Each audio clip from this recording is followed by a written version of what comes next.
দর্শক এই পর্যায়ে সবাইকে আমন্ত্রণ জানাচ্ছি সংবাদপত্রের পর্যালোচনা ভিত্তিক পত্রিকার চোখে দেশ অনুষ্ঠানে।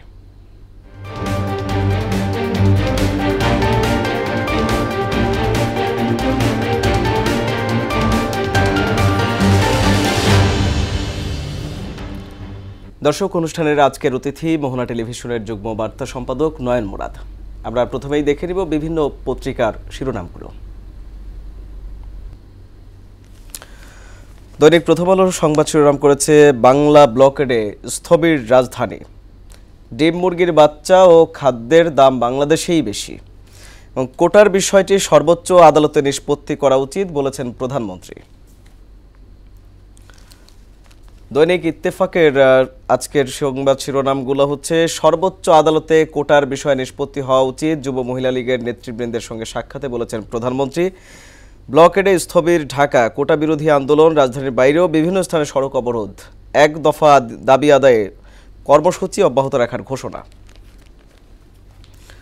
দৈনিক সমকালের শিরোনাম করেছে রাস্তায় রাস্তায় বিক্ষোভ, দিনভর অচল রাজধানী, 10 বছরে রপ্তানি বেশি দেখানো হয়েছে $65 বিলিয়ন। বাংলাদেশ প্রতিদিনের শিরোনাম যৌক্তিকতা নেই কোটা বিরোধী আন্দোলনের, বলেছেন প্রধানমন্ত্রী। ক্লাস পরীক্ষা বন্ধ, ছাড় না দেওয়ার ঘোষণা শিক্ষকদের, বাংলা ব্লকেডে স্থবির দেশ। যুগান্তর শিরোনাম করেছে কোটা বাতিল দাবিতে শিক্ষার্থীদের আন্দোলন চলবে, বাংলা ব্লকেডে স্থবির সড়ক। বগুড়ায় রথযাত্রায় বিদ্যুৎ স্পৃষ্টে মৃত্যু 5, আহত অর্ধশত। দৈনিক দেশপ্রান্তর শিরোনাম করেছে ব্লকেডে অচল শহরে ভোগান্তি, পড়াশোনা নষ্ট করে কোটা আন্দোলনের যৌক্তিকতা নেই, একথা প্রধানমন্ত্রী বলেছেন। 13 বছরে সর্বোচ্চ মূল্যস্ফীতি। বণিক বার্তার আজকের শিরোনাম সরকারকে 1 বছরে পরিশোধ করতে হবে 3,34,000 কোটি টাকার ঋণ, বাংলা ব্লকেডে কার্যত অবরুদ্ধ হয়ে পড়ে রাজধানীর একাংশ। The Daily Star, quota protest bring city to a standstill. Nayan Murad, আপনাকে স্বাগত পত্রিকার চোখে দেশ অনুষ্ঠানে। আজকের যে বিভিন্ন যে পত্রিকাগুলো দেখলাম, প্রধান একটা খবরই হচ্ছে যে বিশেষ করে কোটা আন্দোলনের যে বিষয়টা, এটা বারবার এসেছে। তো এই যে আন্দোলনটা আসলে কোন দিকে যাচ্ছে বা এটা নিয়ে কি হতে পারে, আপনার কি মনে হয়, একটু বিস্তারিত যদি। দেখুন, এই কোটা আন্দোলন ইতিপূর্বে হয়েছে 2018 সালে।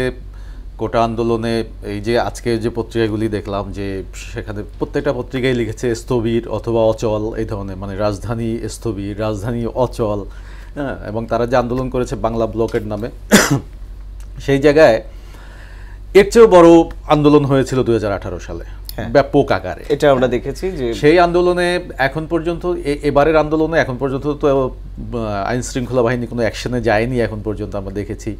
যদিও প্রধানমন্ত্রী গতকাল এটার যৌক্তিকতা নিয়ে নিজেই প্রশ্ন তুলেছেন, তার প্রেক্ষিতে আজ থেকে আন্দোলনের মোড় কোন দিকে যাবে সেটা একটা দেখার বিষয় অবশ্য। তো এর আগে যে 18 সালে যে আন্দোলন হয়েছিল, সেই আন্দোলনের প্রেক্ষিতে, সেই আন্দোলনের দিনের পর দিন অচল হয়ে গিয়েছিল রাজধানী, ব্যাপক দুর্ভোগ পোহাতে হয়েছিল। তো সেই আন্দোলনের পরে 18 সালে কিন্তু সরকারের নির্বাহী আদেশে একটি পরিপত্র জারি করা হয় এই কোটা বাতিল করে। সেইটা এখন হাইকোর্ট হয়ে চূড়ান্ত পর্যায়ে আপিল বিভাগে 5 তারিখে আপিল বিভাগে সেটার চূড়ান্ত রায় হয়েছে এবং সেখানে এই যে কোটা মুক্তিযোদ্ধা কোটা, যেটা সেই কোটাটি বহাল রেখে আপিল বিভাগ রায় দিয়েছে প্রধান বিচারপতির নেতৃত্বে পূর্ণাঙ্গ বেঞ্চ। তো সেখানে যেটি হয়েছে যে কোটা আন্দোলনে ওর কয়েকদিন আগে থেকেই আপিল হবে, মানে আপিল বিভাগে রায় হবে, মানে ওইটাকে সামনে রেখেই কিন্তু আন্দোলনটা এবার শুরু হয়েছে যাতে ওটা না হয়। তবে আপিল বিভাগ কিন্তু রায়ের সময় অবজারভেশন দিয়েছে, তারা বলেছে যে মানে আন্দোলন করে, রাস্তায় আন্দোলন করে তো আদালতের রায় চেঞ্জ করা যাবে না।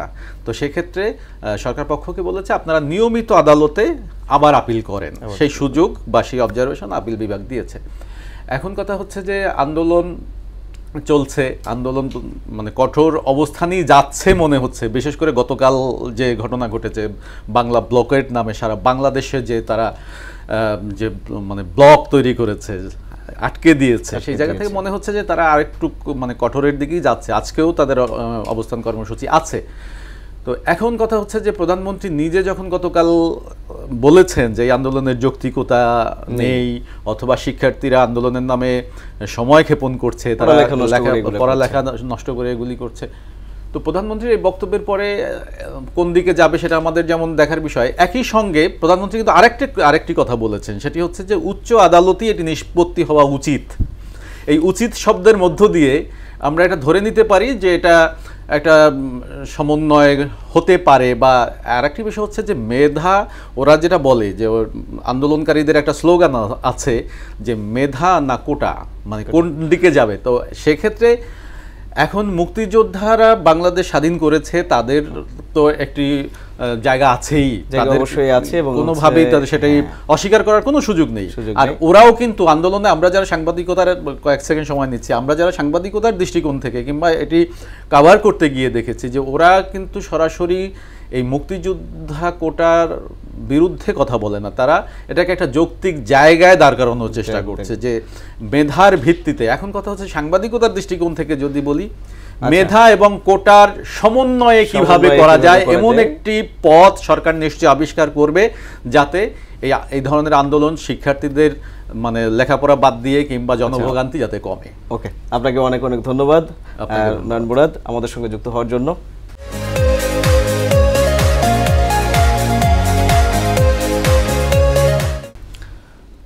দর্শক, এর সঙ্গে শেষ করব মোহনার সংবাদ। যাবার আগে জানিয়ে দেব শিরোনামগুলো আরো একবার।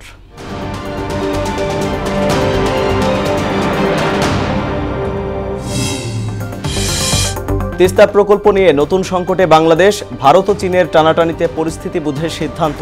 সংকট সমাধানে আজ চীন যাচ্ছেন প্রধানমন্ত্রী। এক দফা দাবিতে আজ আবারও বাংলা ব্লকের কর্মসূচি, দাবি আদায় না হওয়া পর্যন্ত কোটা বিরোধী আন্দোলন চলবে, শিক্ষার্থীদের কড়া অবস্থান।